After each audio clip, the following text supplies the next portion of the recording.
Welcome to TOMMO'S Race CHINWAG, your favourite Formula 1 podcast produced by a British biased bloke with a massive Swede full of very questionable wheel knowledge. Broadcast live on YouTube and after the fact on Apple Podcasts and Spotify. We have a good old natter about each and every Grand Prix of the season.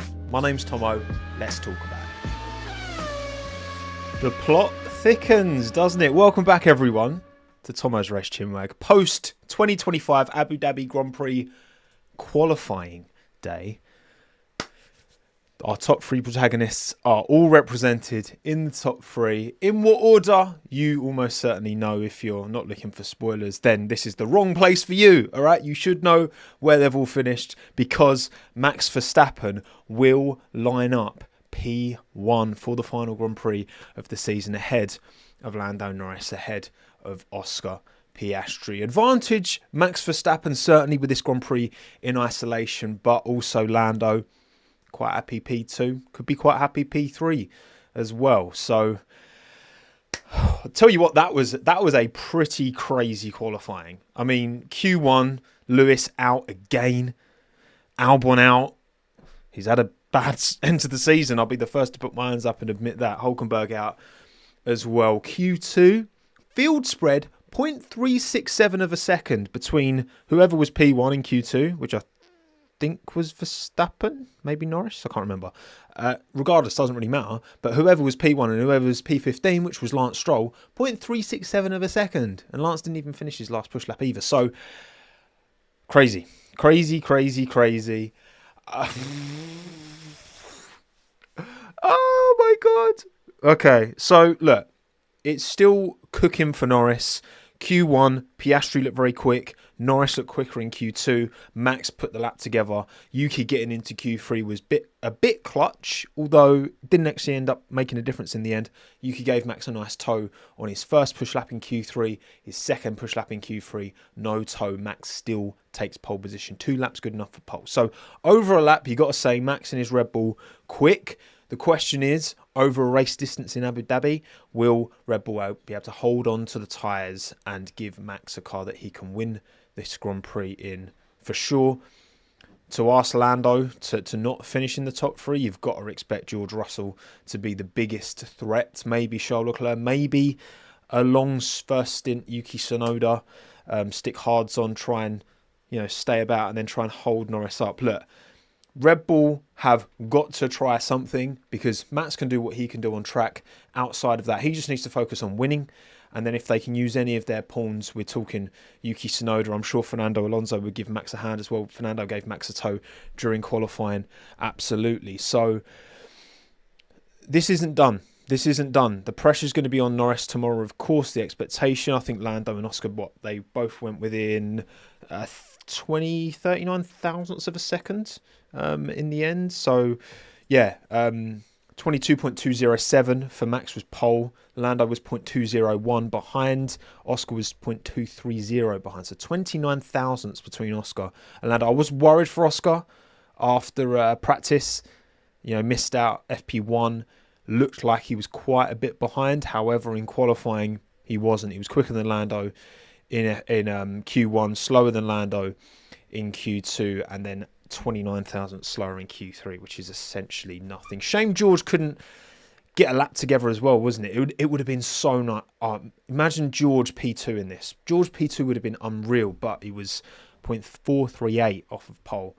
So he wasn't even within 0.2 of the McLarens either. So it was a bit of a long shot for track. And tell you what, Charles Leclerc to go P5, 0.5323 off of pole in that bucking Bronco of a Ferrari. I mean, fair play to him. Fair play to the boy. I think he's actually had a pretty decent season as Charles, and it's just like the hardware is not enabling him to show it. Interesting. Right, let's get another poll going, everyone. Now that we've had qualifying, who's winning the title? Because Lando P2 is huge for him. It's huge for the Norris Championship movement. So Verstappen, Norris or Piastri. Who's winning the championship? Again, 12 points. 12 points is the gap that Norris has, the advantage that Norris has, even if Max wins, if Norris finishes P3, even if Oscar, if Oscar gets a bit aggressive, into turn one, in many ways, Lando should just let him have it. But it's like, oh, you just never know how the race will pan out, and would that be a mistake later on down the line? The thing is, Lando's got the most to lose. Like, ultimately, that is the position. A few of you said Max. You're saying Max wins. Piastri takes Norris out. I mean, that would be, oh my goodness, that would be chaos. Chaos. No, I just depends on lap one. Norris Piastri crash. I think I can see a lot of you are trying to manifest a McLaren inter-team, which realistically that feels like the most likely thing to occur. I mean, of course, Abu Dhabi is one of those circuits that does catch drivers out, especially that tricky final sector. I mean, we saw Lewis lose it in the end of that FP3 and spin into the wall. It just takes a bit of the old desert to be blown on track and a little bit less grip than you're expecting, and people can definitely be spun out and definitely have a bad time. So we'll let that poll chomp away, and we'll reflect on it in a bit. So yeah, I've got some. This is just from Just Formula Car. These are the gaps kind of visualised again. Nothing between Piastri, Norris, Russell, Leclerc a little bit further back. These are the gaps. Q3. Of course, Verstappen 22.207. Big. 2 big laps from Max when it counted. Again, you can tell he's been there. He's done that. He has the T-shirt. Absolutely. And what on Ocon, by the way? Ocon, Q3. Love to see it. Bortoleto as well. Bortoleto, my goodness. He was only, 0.02 of a second behind Fernando Alonso. Could have got P6 from Gabby. Superb work. Love your stuff, Bortoleto. He's had a bit of a up and down season, isn't he? As Gabby. So that's pretty clutch. From a championship point of view, Haas will be glad that Ocon's up there because, of course, Sauber only 5 points behind Haas. So that's a whole other battle that's going on. And Hadjar as well getting Q3, considering the racing balls weren't looking all that convincing across practice. Big. Obviously, Antonelli having a bad time. Both Williams, neither of them making Q3, which typically at least one of them makes it. So that's the thing. And, of course, capitalising on Lewis's misfortune. And these was just the kind of Q2 gaps. I mean, the Q2, look at that. Sorry. Look. George Russell, P1, 22.730. This is Q2, by the way. Lance Stroll, 0.367 behind. 0.3.5 tenths. The entire top 15. And it just kind of illustrates where we are, where this sport is hyper close, hyper competitive over a lap. However, it doesn't always manifest in good racing, and because those gaps are small, because the dirty air is big, we're not getting that many overtakes on track, which is a shame, but hopefully that will not be the case tomorrow. Fingers crossed. God, I can't wait. I can't wait.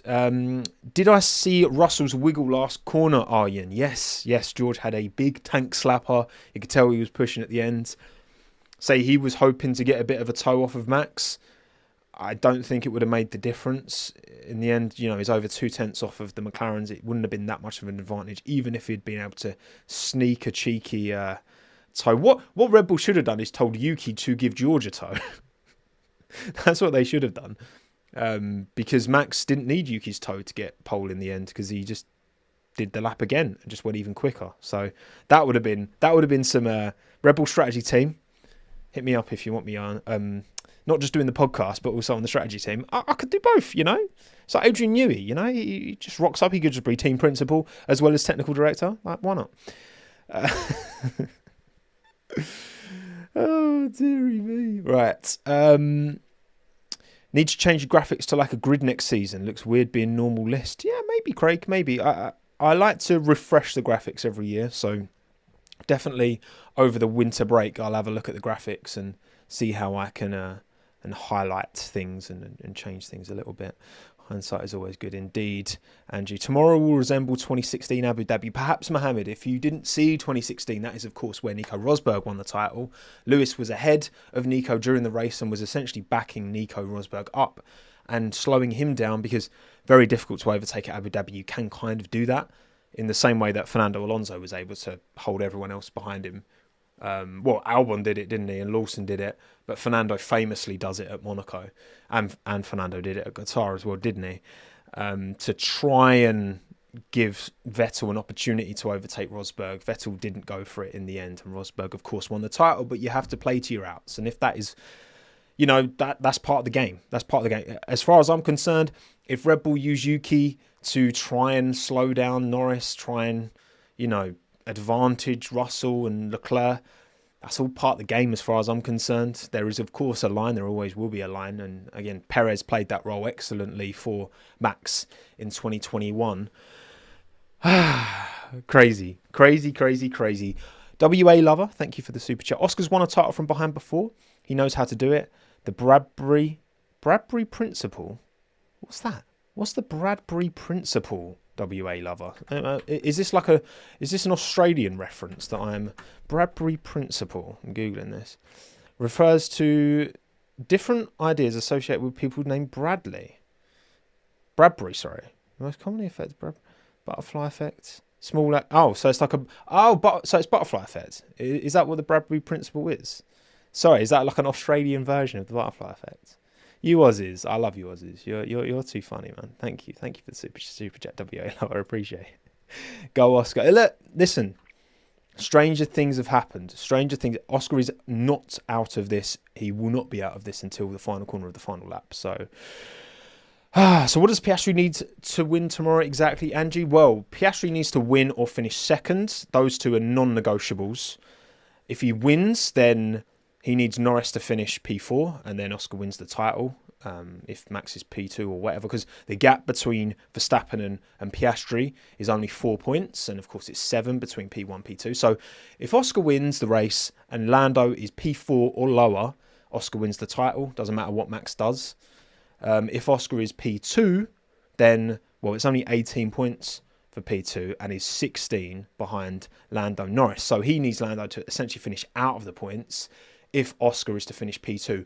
But also, if Max wins the race, then Max wins the title in that instance. So, because of course the gap, 7 points between P1 and P2. Again, Piastri, Verstappen, 4 points between them. So, if Piastri wins, that's obviously his best shot, because then he takes Verstappen out of the equation, but still needs Russell or Leclerc or Alonso or Bortoletto or Ocon or Albon even to finish P3 ahead of Lando Norris. I mean, why not? I mean, there's a good reason why not, but you know what I mean. Oscar essentially needs to win this Grand Prix, really, because there's a chance that, bad pit stop. Could I see Lando finishing off the podium? I don't think that's massively unrealistic, in terms of I don't think it's unrealistic for any of the top three to finish off the podium. But it would take a lot for Oscar to make this work. It would take a hell of a lot for Oscar to make this work. Thank you again, WA Lover, for the super. Reference is Steve Bradbury, who won Australia's first Olympic gold medal when everyone else in the race took each other out. Go Oscar. It was an Australian reference. There you go. I feel like maybe I've heard of that, actually. I'm pretty sure I remember seeing a clip of was it like skating in circles? Something, wasn't it? And then everyone crashes into each other, and then just the geezer at the back just be like, yeah, I win. Well done, me. Clutch. That's called being clutch. That's what that is. Crazy stuff. What about team orders for tomorrow, Rahul? You asked the question. Look, I've said this before. I did in my little video. Like, again, I think that obviously, it's so obvious to me that if it works out that Max is leading the race and Oscar's P3 and Lando's P4, obviously Oscar would, once you get to the final corner of the final lap and know for a fact that you're not going to win this title, he will give Lando the position. Like, there's no... I don't even know why it's a discussion. I don't understand why it's a discussion, because it's all well and good sitting on the internet and having our own tinfoil hats about, the team are favourite or blah, blah, blah, whatever. Like, there's no, like, imagine the vibes. The vibes would not even be like, McLaren would be so dejected. The team would be so dejected. And Oscar just turns back in there. Yeah, well, I can't do an Australian accent. At least I've got a P3. Lando's P4, like, absolutely inconsolable in the corner. Max and Red Bull were just like, going mad. Like, of course he's not, like, in that very unlikely scenario, he would obviously give Lando the position. Obviously, like, any reasonable person would be like, of course it's going to happen. Like, duh, obviously, right? There's one, I was thinking about this earlier, like, is there a permutation where, like, Max is leading, Oscar's second, let's say George is third, and then Lando's fourth? Because then if Oscar dropped to fourth behind Lando, and Lando would get third, George would get the second. But then, if Verstappen and Norris got disqualified post-race, Russell would finish ahead of Piastri.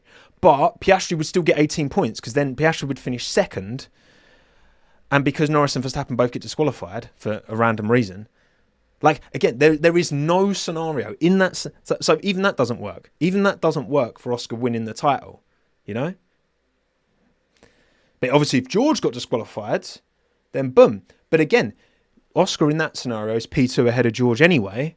So if he falls behind George, but George gets disqualified, well, Oscar wins the race and wins the title anyway, because everyone's getting disqualified around him. I know, again, very unlikely, but that's why I'm just like, of course, like you wait until the last corner of the last lap, because anything can happen. You know, Max's car could just break down. He could get a puncher. Lando's car could break down. He could get a puncher. You wait until the last corner of the last lap, and then you give back the position. Like, obviously. What if simulator today? Exactly that. What if? All these different permutations. And it's kind of like, you know, I get what people... I get the intent from people and what they're trying to say when it's like, all right, let's say, for example, it finishes as it does, right? Lando Norris would win the title if it finishes this way tomorrow. He would win the title by 5 points, because that's 12 minus 7. Because that's good maths from me. And then people would be like, well, look, Max threw it away because of Spain, or Silverstone when he had the spin, blah, blah, blah. But the Bradbury effect, whatever it's called, Steve Bradbury, shout out Steve Bradbury. The Bradbury effect would dictate that, actually, hang on a second, if Max hadn't done, like actually in real life, right? If Max hadn't had his head loss moment in Spain, or spun in Silverstone, or whatever, the only real 2 mistakes you can attribute to Max all season, let's be honest. Well, the chain reaction of that happening could have resulted in Max having even less points than he's got now, or more. But you will never know. So it's like, and you can say the same about Norris going into the back of Piastri in Canada, or Piastri doing the silliness at Silverstone where he was braking too hard in the wet, right? Blah, blah, blah. All these different things. Like, in reality, yeah, you can cherry pick these examples of, points given away here and there and that. But actually, like, I hope that the 2 drivers who don't win this championship don't get too, like, caught up in that, because it's not actually real. It's just what if, because again, you will never know. You will never know that alternative timeline. You know, if Max doesn't, you know, punt George in Spain, or Lando doesn't hit the back of Oscar in Canada, or Oscar doesn't crash in Baku into the wall, you will never know the alternative timeline from that. So, you know, it's just, yeah. But, I mean, the fact that we've got 3 of them in it, I still can't quite believe it. And exactly that, Pikachu. If my mum had balls, she'd be my dad. Which is exactly why Max, you know, came out with that line, and why that line is more pertinent than ever. What if Oscar joins Alpine for one last race? Why would he do that, Manny? They're P19 and P20 for crying out loud. You know? F1 backwards, if. It's true. Wasn't that a classic Josh Revel? Shout out Josh, love you, man. Wasn't that a classic Josh Revel thumbnail? Just if. It's a great thumbnail. I'm pretty sure it was. 1.3k views and only 103 likes. What a disgrace. Karan, I agree completely. Please drop a like on this stream if you are enjoying it. Subscribe, interact, however you choose. It'd be much appreciated. We've been live for 21 minutes. So I'll probably keep this one to half an hour. Thank you, bro. McLaren strategy decides this championship. And look, again, I know it's very, very, trust me, it's very easy to dog on McLaren this season, right? And I've done my fair share of calling them out and criticising them. You've seen my videos, trust me. However, the notion to me that McLaren are somehow backtracking from this, like, we want to keep things equal by, if there's zero chance for Oscar, let's say, for example, you know, again, he's P3, Lando's P4, Max is winning, Oscar giving up the P3 for Lando to win the title. The notion that means that McLaren are going back on their word is insanely disingenuous, if you ask me. It's not the same thing. If Oscar has literally, right, done, Max has crossed the finish line ahead of him. Max has won the race. Like, Lando's there, and the only way Oscar still wins the title is if both Lando and Max get disqualified, which then it doesn't matter if Oscar lets through Lando or not, because if they get disqualified, it doesn't matter. Like, that's not the same thing as, like, McLaren, again, I think just being victims of their own overcomplicating it and their incompetence, to be honest, and their lack of preparedness for this title fight relative to Red Bull, who've been there, done that way more over recent years. It's not the same thing, is it? It's obviously not the same thing, surely. Like, and I just think the framing of it I've seen is just insane. Like, of course, it's not the same thing. Of course, it doesn't mean McLaren are going back on their word. Like, obviously, it's different, but, you know, people will be what people will want to be. If Hajar or Yuki take Lando out, do Red Bull get punished? Well, look, of course, if Lando was to have a run-in with any of the Red Bull stable of drivers, then that would understandably be looked upon very, like, suspiciously. But obviously racing happens as well. And this is always going to be adds to part of why it's somewhat contentious that Red Bull have two teams. And I get it, right? In an ideal world, every single team, to be honest, in an ideal world, every single team would have their own engine and be completely separate entities, because, you know, you're going to have working relationships between Mercedes and their teams and Ferrari and their teams and all that, right?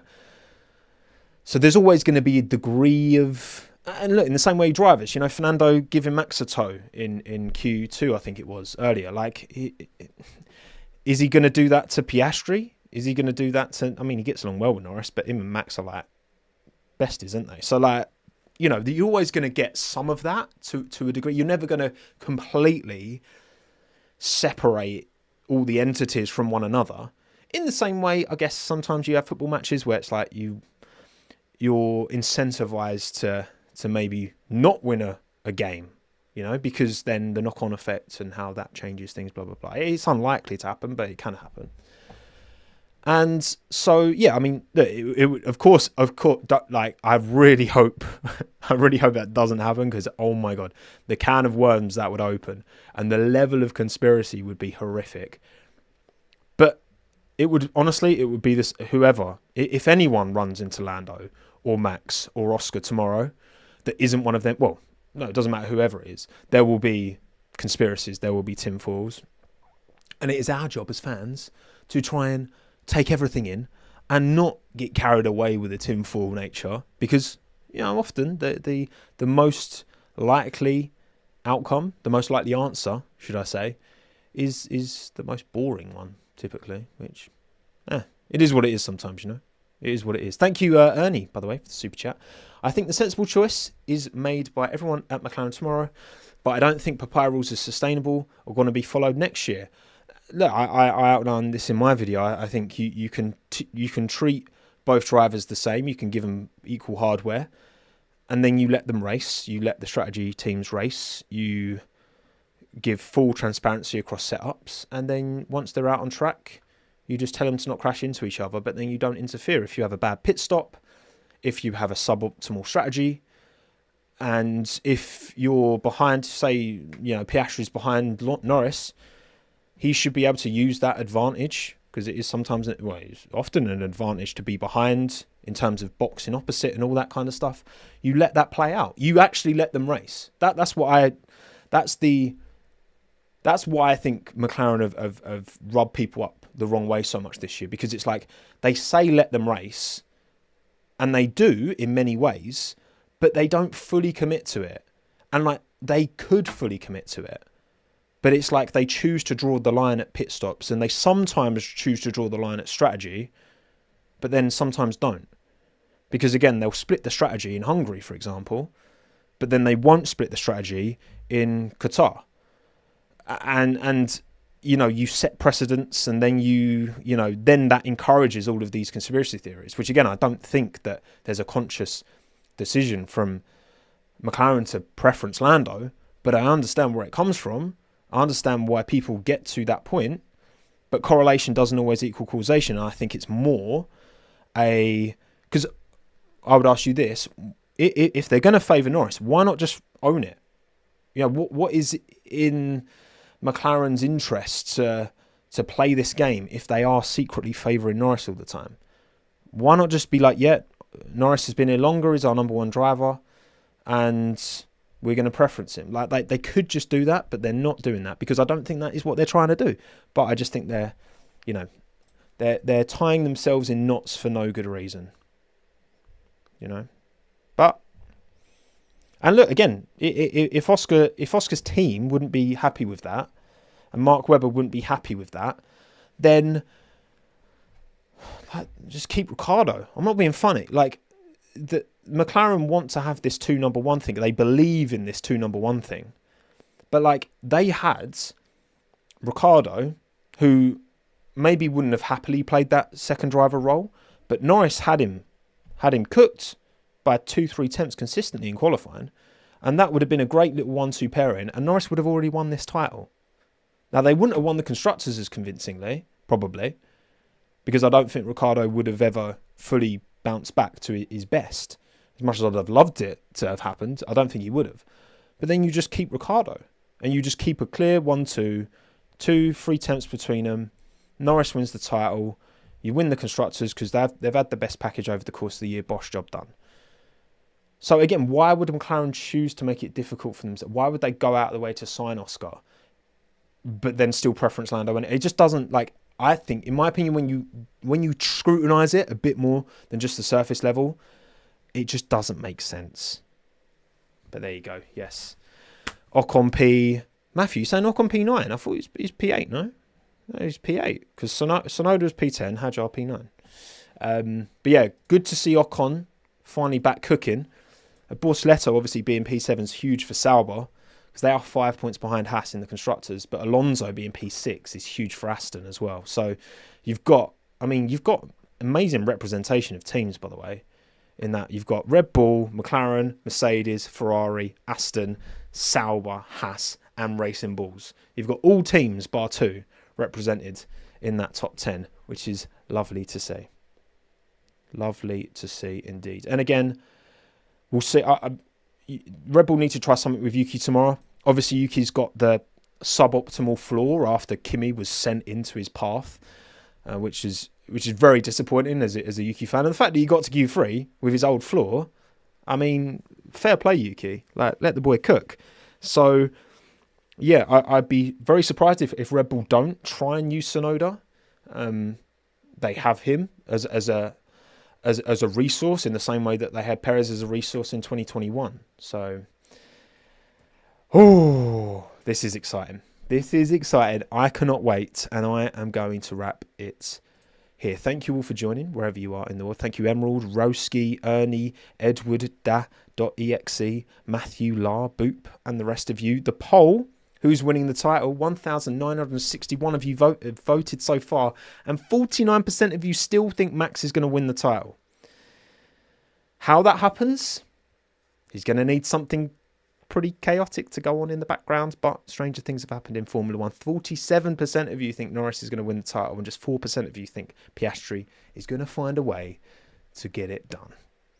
Thank you all for joining in, tuning in. I will be going live maybe 10 laps from the end of the race tomorrow, and then we'll wrap it into a nice little chinwag where we'll react to me seeing the end. I'll get the little timing graphic on the screen, blah, blah, blah. We'll do all that. But I'm not going to do a full race watch through because I want to roll it in and make it a little kind of, 30-minute, 40-minute maybe chinwag to round out the season. And we will see who takes the 2025 F1 World Championship. A pleasure, as always. My name's Tom. Thanks again. Have a good one. Ta-da.